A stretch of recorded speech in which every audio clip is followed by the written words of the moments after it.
A graça e a paz do nosso Senhor Jesus Cristo, meus amados. Meu nome é Valmir, sou o pastor da Igreja Batista Caraguá, em Caraguatatuba, São Paulo. Estou aqui para trazer mais um devocional para nós, compartilhar a palavra do Senhor para a edificação das nossas vidas, para que possamos ter ferramentas para viver mais perto do Senhor. Que Deus abençoe cada um dos nossos amados, aqueles que nos acompanham aí pelo canal. Que a graça do Senhor seja derramada abundantemente sobre a sua vida, sobre a sua família. Eu quero hoje trazer um devocional aqui no livro do profeta Jonas, no capítulo de número 4. Se você está com a sua Bíblia, você pode abrir e nos acompanhar aí. Jonas, capítulo 4. Nós vamos ler aqui o capítulo inteiro e eu quero então compartilhar aqui algo da palavra do Senhor conosco através desse capítulo e deste livro do profeta Jonas. Nós temos aqui no capítulo 4 a reação de Jonas, né, após o arrependimento ali dos ninivitas, né? Vamos ler os versículos. Com isso desgostou-se Jonas extremamente, ficou irado e orou ao Senhor e disse: Senhor, não foi isso que eu disse, estando ainda na minha terra? Por isso me adiantei fugindo para Tarsis, pois sabia que és Deus clemente e misericordioso e tardio em irar-se, e grande benignidade, que te arrependes do mal. Peço-te, pois, ó Senhor, tira-me a vida, porque melhor-me é morrer do que viver. E disse o Senhor: é razoável essa tua ira?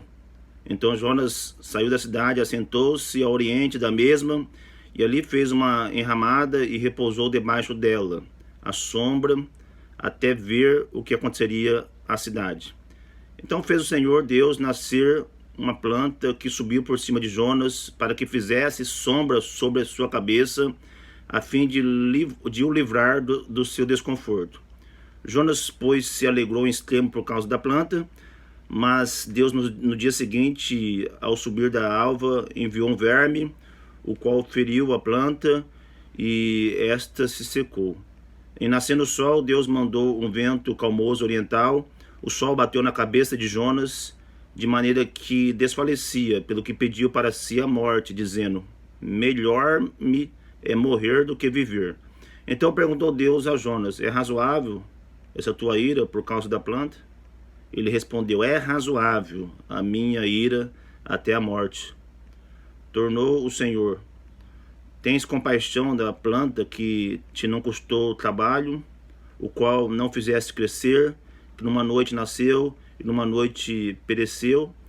Não hei de ter compaixão da grande cidade de Nínive, em que há mais de 120.000 pessoas que não sabem discernir entre a mão direita e a mão esquerda, e também muitos animais? Nós temos aqui nesse capítulo 4 a reação de Jonas, né? Em resposta ao arrependimento dos ninivitas, né? Sabemos que Jonas era um profeta judeu, né? De Gat-Hefer. Nós sabemos que os assírios eram inimigos históricos, né? De Israel. Nínive, a cidade a qual Jonas é chamado a pregar, é uma cidade pagã, né? Uma grande cidade, né? Estima-se que em Nínive tinha ali aproximadamente 600.000 pessoas, dos quais 120.000 eram crianças, né? Então eram pagãos, eram inimigos históricos de Israel, os assírios, né? E Jonas, um judeu das tribos do norte, né? Depois que o reino foi dividido, Jonas então vem ali das tribos do norte, aquelas 10 tribos, e é chamado a pregar a um povo pagão, né, numa terra estrangeira, né? Vemos no decorrer de todo o livro como Deus comissiona Jonas no capítulo 1 ali para ir pregar a Nínive. Ele foge então para Tarsis, e há toda aquela trama onde Deus vai ali em busca, vai disciplinando Jonas, né? Ele é lançado no mar e passa por uma experiência de quase morte. Deus é misericordioso, gracioso com ele, não permite que ele morra. Então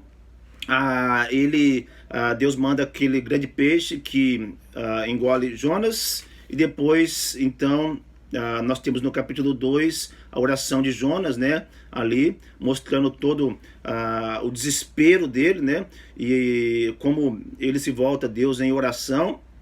E aí no final do capítulo 2 temos o quê? Aquele grande peixe, então, vomita Jonas na praia. E Deus, então, no capítulo 3, quando Jonas sai do grande peixe, Deus, mais uma vez, como manifestação da sua graça, da sua misericórdia, comissiona Jonas novamente e envia ele para pregar em Nínive, né? Jonas, mesmo relutante, porque de fato ele vai a Nínive, mas ele vai relutante a Nínive, é o profeta relutante. Entendemos que o poder de Deus. Deus usa pessoas fracas como eu, como você, para que a excelência do poder seja dele e não nossa, né? O Jonas era apenas o instrumento, a mensagem era de Deus, né? Ele estava indo em nome de Deus para anunciar a palavra de Deus a um povo pagão, né? A um povo que necessitava ouvir dessa graça e receber a misericórdia do Senhor. Capítulo 4, nós vemos que após Jonas pregar, no final do capítulo 3, Jonas prega em Nínive ali a mensagem e o povo se arrepende, desde o menor até o maior. Há um grande jejum, pano de saco ali, um grande arrependimento nacional, inclusive do rei de Nínive, né? E o capítulo 4, então, começa-se com Jonas desgostoso com a situação. E eu queria pensar nesses próximos minutos com os amados, né, sobre a proposta quando nos falta compaixão, né? Quando nos falta compaixão, porque de fato Jonas ele foi alvo da compaixão, da misericórdia de Deus sobre a vida dele, mas não estava disposto a manifestar essa compaixão a um povo pagão, a um povo gentil, a um povo que carecia dessa misericórdia, dessa graça de Deus, né? E quando esse povo, então, se arrepende, se voltam para Deus, né, em contrição, Jonas fica desgostoso, né, com essa manifestação da misericórdia do Senhor. Quando nos falta compaixão, né? O que é a compaixão, né? A compaixão é a ideia, muitas vezes traduzida como essa piedade, né? Ou misericórdia, podemos então pensar assim, né? Os autores bíblicos são profundamente conscientes, né, da maravilhosa compaixão de Deus para com os pecadores, né? Eles ensinavam que todo aquele que experimenta essa compaixão, essa misericórdia, tem por obrigação também de manifestá-la a outras pessoas. Nós temos isso no decorrer do Novo Testamento, né? Sobretudo do Novo Testamento, mas também do Antigo Testamento, né? A compaixão, ela se manifesta de que forma, né? Se manifesta em atos de amor para com o próximo, né? Deus estava disposto a poupar Sodoma e Gomorra, caso ali houvesse o quê? Caso ali houvesse 10 justos, né? É aquela interpelação ali de Abraão para com Deus diante da cidade de Sodoma, onde estava ali o seu sobrinho, né? Ló, né? Quais são os sinais da falta de compaixão na vida do ser humano, né? Uma coisa importante nós notarmos também no livro de Jonas é que ali há claramente a ação de um Deus soberano, né? O Deus soberano, o governo de um Deus soberano não só sobre a humanidade, mas o governo de Deus sobre toda a sua criação. Isso está nítido no livro de Jonas, né? Pensando na compaixão, quais são os sinais da ausência de compaixão, né? Versículo 1 a 5 do capítulo 4 aqui, nós vemos o seguinte, né? Que Jonas, então, ele fica desgostoso extremamente, ele ficou irado com a situação, né? Com a demonstração de misericórdia de Deus para com os ninivitas, né? Jonas está desgostoso e isso leva ele a essa ira descontrolada, né? Ele ora ao Senhor e diz: Senhor, não foi isso que eu disse estando ainda na minha terra. Por isso me adiantei, fugindo para Tarsis, pois sabias que é Deus clemente, misericordioso e tardio em irar-se, grande em benignidade e que te arrependes do mal. Peço-te, Senhor, tira minha vida, porque melhor é morrer do que viver. E disse o Senhor, é razoável essa tua ira? Deus faz uma pergunta para ele. Então Jonas saiu da cidade, assentou-se ao oriente da mesma e ali fez uma enramada, um abrigo, né? E repousou debaixo dela, à sombra, até ver o que aconteceria à cidade. Essa a primeira reação de Jonas, o primeiro sinal da falta de compaixão que nós notamos aqui é a infelicidade, né? Quando outros são alvo da graça e da misericórdia de Deus, né? Ficamos infelizes porque outros estão recebendo algo que eu não gostaria que eles recebessem, né? Então, a infelicidade com a felicidade dos outros, né? É o que está acontecendo com Jonas, né? Jonas não queria que a situação terminasse assim. De fato, ele não queria que Deus manifestasse a misericórdia dele sobre os ninivitas, né? Então nós vemos aqui essa infelicidade, né? Jonas não queria que os ninivitas fossem alvo da misericórdia de Deus, né? Infelicidade com a felicidade dos outros, né? A ira é um dos sinais da falta de compaixão. Versículo 1, nós vemos que Jonas ficou extremamente irado. Essa ira é uma das sinais da falta de compaixão, né? Desgostou-se extremamente, né? Ficou irado. Ficou irado com quem, né? Com o quê? Com a manifestação da misericórdia de Deus sobre os ninivitas, né? É bom lembrar que a ausência de compaixão é a ausência de amor. Quando nos falta compaixão, o que nos falta é amor, né? Os meus desejos não estão sendo satisfeitos. A minha vontade está sendo ignorada, né? Então Jonas está nisso, né? E como essa ira se manifesta? Versículo 2, ele mostra ali o coração dele ali, né? Versículo 2, né? Ele ora ao Senhor e diz, não foi isso que eu disse, né? Sabia que o Senhor é misericordioso, sabia que o Senhor é clemente, por isso eu me adiantei fugindo para Tarsis, né? Sabia que o Senhor se arrepende do mal, né? Nós vemos no versículo 2, Jonas mostrando que de fato ele sabia quem era Deus. Ao contrário da misericórdia de Deus, ele não manifestava, Jonas não manifestava. Ele recebeu essa misericórdia, sabia que Deus era misericordioso, porém, ao contrário dele, que não tinha misericórdia daquele povo, né? Há justificativas, né? Ele sabia desde o começo o caráter de Deus, né? Ele não queria essa manifestação da graça divina aos gentios, né? Ele de fato rejeitava os gentios e não entrava na cabeça dele, ali sendo judeu, né, a salvação estendida aos gentios, sobretudo a gentios que eram inimigos históricos de Israel, como os assírios, né? Ele desgostou-se com a misericórdia divina para com os ninivitas, né? Jonas havia recebido o perdão, Jonas havia recebido a misericórdia do Senhor, mas negava manifestá-la aos ninivitas. Jonas claramente ele manifesta o verdadeiro motivo da sua fuga para Tarsis aí no versículo 2, a segunda parte do versículo 2, né? Ele não queria encarar a vida, os seus desafios, ou seja, a fuga é a solução, quando nós não queremos encarar a vida e os seus desafios. Versículo 3 a 5, ele vai falar isso. Peço-te que me tires a vida, porque melhor é morrer do que viver, né?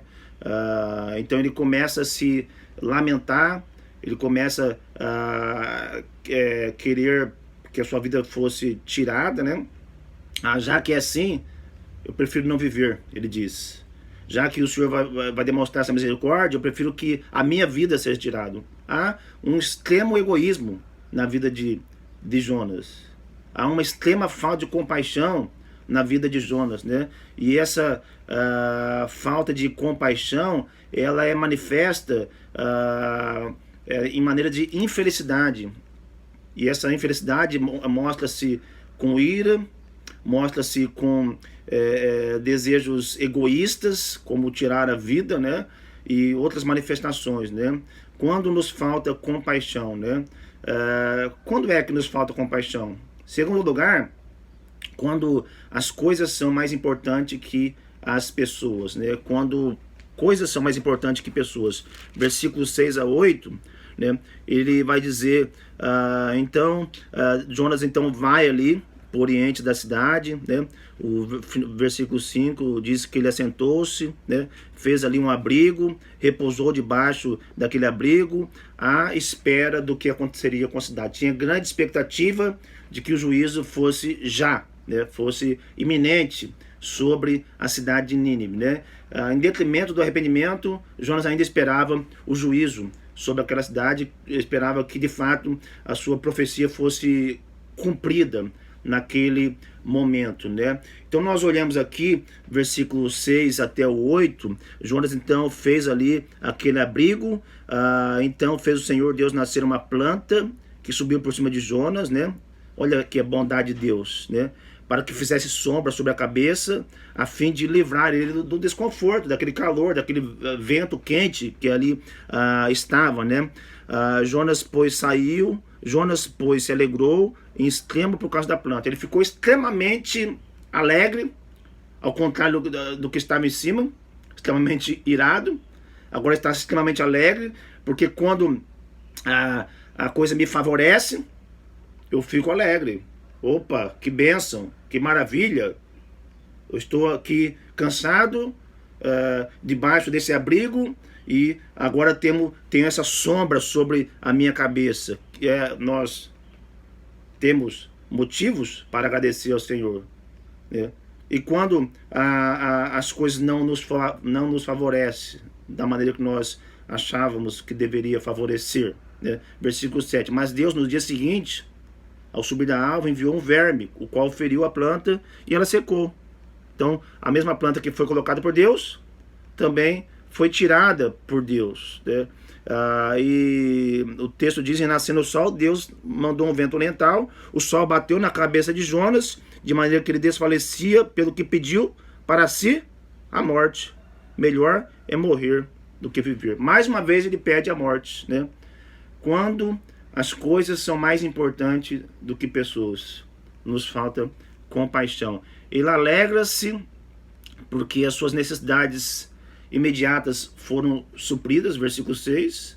Ele deseja a morte quando o seu conforto é tirado, versículos 7 e 8, né? Jonas, ele variava entre esses extremos, né? Aqui, de ira à felicidade, mas a ira, quando Deus estava manifestando a misericórdia, porque não queria misericórdia. A alegria, quando a misericórdia era manifestada a mim, né? A gente vê claramente que Jonas era alguém que estava pensando somente em si, que tinha o foco voltado para si, né? Um profeta relutante, um profeta que estava de fato sendo tratado por Deus, né? Deus está tratando ele, Deus está colocando a planta, Deus tirando a planta aqui, mas exatamente para ver o coração de Jonas, para mostrar para ele onde está o coração dele, né? Que as coisas são mais importantes do que pessoas para ele, né? Então Jonas tem essas variações aí na vida, né? Mas de fato é um sujeito caracterizado pelo egoísmo, pelo pensar somente em si, né? Por querer a situação favorável a si, né? A Bíblia chama isso de pecado, né? A Bíblia chama isso de egocentrismo. Ele precisa deixar de pensar somente em si e pensar no próximo, né? E será que nós temos sido movidos por compaixão? Ou o nosso coração está endurecido pelo engano do pecado e que nos tornamos tão insensíveis as necessidades do próximo. Lembra da parábola do bom samaritano? Quem foi que demonstrou a compaixão? Né? O sacerdote? Não. O levita? Não. Mas certo samaritano que passava e moveu-se de compaixão. Né? A pergunta de Jesus na parábola é: qual dos três parece o próximo daquele homem que caiu nas mãos dos salteadores? E aquele doutor da lei responde: o que teve misericórdia para com ele. Então Jesus diz: vá e procede do mesmo modo, quando nos falta compaixão. Terceiro sinal de ausência de compaixão é quando nós nos justificamos. Versículo 9 a 11, no versículo 8, Jonas termina dizendo: melhor me é morrer do que viver. Jonas mais uma vez pede para ser tirado da vida. E versículo 9, então Deus pergunta mais uma vez, aquela mesma pergunta que ele faz lá no versículo 4, e que Jonas não responde. Deus mais uma vez faz a pergunta: é razoável essa tua ira? É razoável essa tua ira? Por causa da planta? Final do versículo 9. E ele responde: é razoável a minha ira até a morte. Eu tenho razão de estar aqui. E outra coisa, motivo para me pedir a morte. Eu não quero mais viver. Né? Ele responde de uma maneira bem grosseira, né? Tornou o Senhor, tem compaixão da planta que não te deu nenhum trabalho, o qual não fizesse crescer, numa noite nasceu, na mesma pereceu? E não hei de ter compaixão da grande cidade de Nínive, em que há mais de 120 mil pessoas que não sabem discernir entre a mão direita e a mão esquerda, e também muitos animais? Deus está tratando com o coração de Jonas. Né? Quando nos justificamos, nos falta compaixão. Usa-se de justificativas para se defender. Tornamos-nos indiferentes à situação alheia. Justificamos-nos quando nossos valores são diferentes dos valores de Deus. Porque aquilo que Deus preza é de valor eterno. E aquilo que nós prezamos muitas vezes é de valor transitório, valor fútil.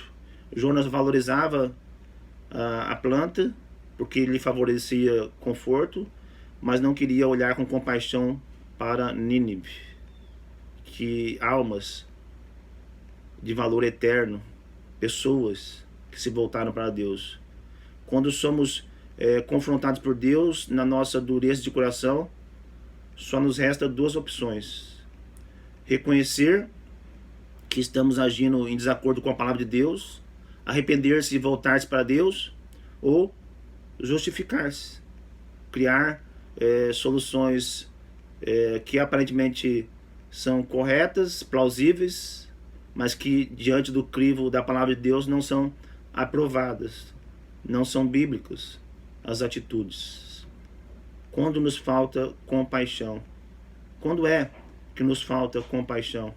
A compaixão nos falta quando de fato nos falta o amor pelo próximo.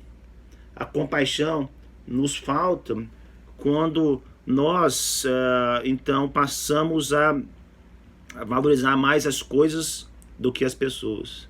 A compaixão nos falta quando nós nos justificamos e achamos que temos a razão. Que o Senhor tenha a misericórdia na nossa vida e que essa misericórdia que o Senhor tem demonstrado a nós também possamos manifestar a outros. Que Deus abençoe a sua vida. Se você ainda não é inscrito no nosso canal, Igreja Batista Caraguá, com acento agudo no A, tracinho oficial. Inscreva-se no nosso canal, divulgue o nosso canal, deixe aí o seu like ou o seu dislike.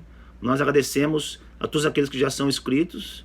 E se puder nos ajudar aí, divulgando o canal, nós agradecemos. Quero terminar com uma palavra de oração, agradecendo ao Senhor e pedindo para que possamos ter o coração quebrantado diante dele. Pai, nós agradecemos por esse dia que o Senhor tem nos dado.